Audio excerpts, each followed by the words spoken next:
যুদ্ধ হয়েছিল, শক্ত পাথরে যুদ্ধ করতে বড় কষ্ট, নিচে মাটিকে নরম করে দিয়েছিল, যুদ্ধের জন্য উপযোগী করে দিয়েছিলেন।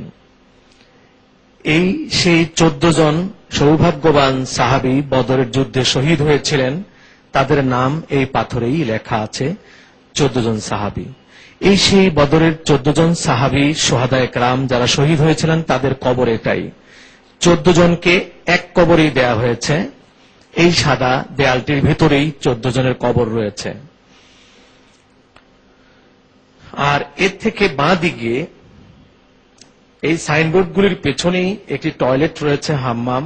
এখানেই আবু জেহেল মরেছিল এবং তাকে সেখানেই মাটির নিচে গেড়ে রাখা হয়েছে। তার ওই কবরের উপর দিয়ে এখন টয়লেট চলছে। বদরের যুদ্ধের প্রান্তর হলো এগুলো, এই বালুর পাহাড়ের নিচে বালুর ময়দান, এগুলোতেই সাহাবায়ে কেরাম যুদ্ধের জন্য অবস্থান নিয়েছিলেন।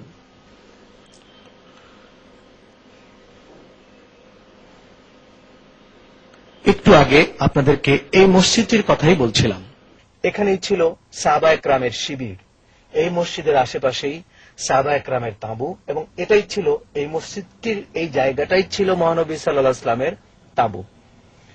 এই তাঁবুতেই হুজুর সাল্লাল্লাহু আলাইহি ওয়াসাল্লাম রাতভর কেঁদেছেন সিজদায় পড়ে আল্লাহর কাছে, আল্লাহ এই যুদ্ধে তুমি যদি আমাদেরকে শেষ করে দাও তাহলে তোমার নাম নেবার মতো আর কেউ রইল না, আল্লাহ তুমি আমাকে বিজয় দাও। এভাবে কাঁদতে কাঁদতে হযরত আবু বকর ছিলেন পাশের তাঁবুতে। তিনি এসে বারবার হুজুর সাল্লাল্লাহু আলাইহি সাল্লামকে শান্ত হওয়ার জন্য অনুরোধ করছিলেন, কিন্তু কিছুতেই না। আল্লাহর নবী সিজদায় পড়ে কাঁদছেন। এমনকি শেষ রাতে আবু বকর সিদ্দিক রাদিয়াল্লাহু তাআলা আনহু হুজুর সাল্লাল্লাহু আলাইহি সাল্লামের হাত ধরে টেনে উঠিয়ে দিতে চাইলেন, তারপরে হুজুর আবার সিজদায় গিয়ে কাঁদলেন। শেষ রাতে মহান আল্লাহ পাক রাসূল পাক সাল্লাল্লাহু আলাইহি সাল্লামকে বিজয়ের সুসংবাদ জানালেন। মহান আল্লাহ পাক এখানেও কোরআন শরীফের আয়াত নাজিল করে বলছেন, وَلَقَدْ نَصَرَكُمُ اللَّهُ بِبَدْرٍ وَأَنْتُمْ أَذِلَّةٌ فَاتَّقُوا اللَّهَ لَعَلَّكُمْ تَشْكُرُونَ। আর এই বদরেই তোমাদেরকে সাহায্যের আশ্বাস দেয়া হয়েছে, সুসংবাদ দেয়া হয়েছে, যখন তোমরা ভয়ে ভীত ছিলে। ফাত্তাকুল্লাহ লাআল্লাকুম তাশকুরুন, যাতে করে তোমরা আল্লাহর শুকরিয়া আদায় করো এবং আল্লাহকে ভয় করো। 17ই রমাদান বদর দিবস। এই দিনে আজ থেকে 1500 বছর আগে রমজানের 17 তারিখে কাফের ও মুসলমানদের মধ্যে যুদ্ধ হয়েছিল। এই যুদ্ধে মুসলমানদের বিজয় হয়েছিল, কাফেরদের চূড়ান্ত পরাজয় হয়েছিল। আর তা সবকিছুই মহানবী সাল্লাল্লাহু আলাইহি ওয়াসাল্লামের দোয়ার বরকতে। রাতভর দোয়া করে হুজুর বলেছিলেন, হে মাবুদ পরওয়ারদিগারে আলম, তুমি আগামীকালের যুদ্ধে আমাদেরকে সাহায্য করো। এই বলে সারা রাত ভর কাঁদলেন।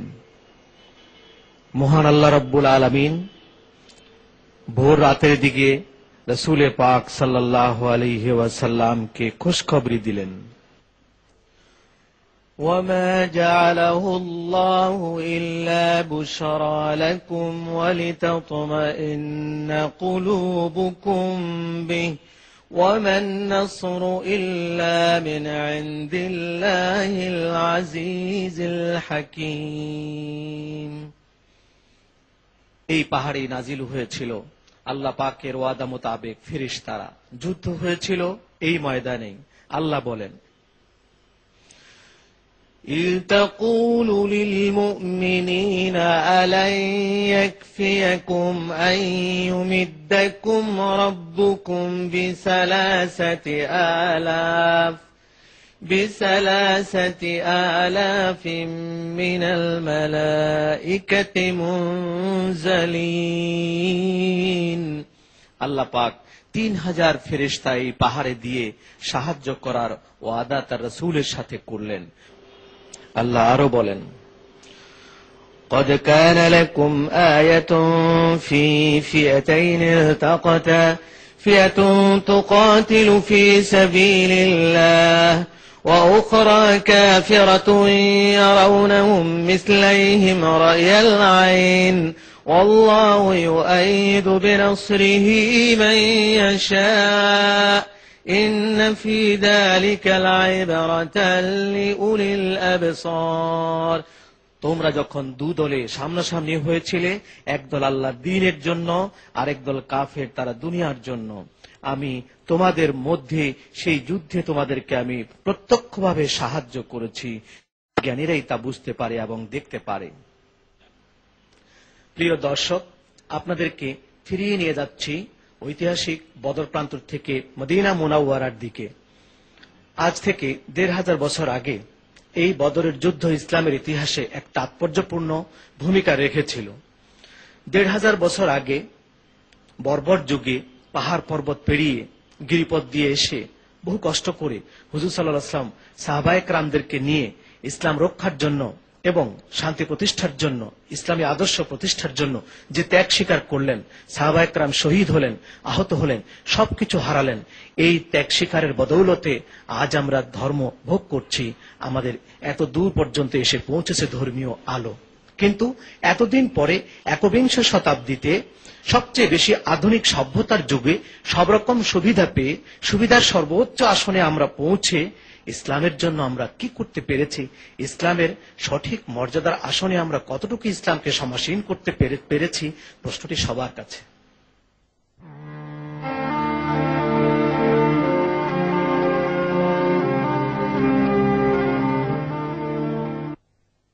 নামাজি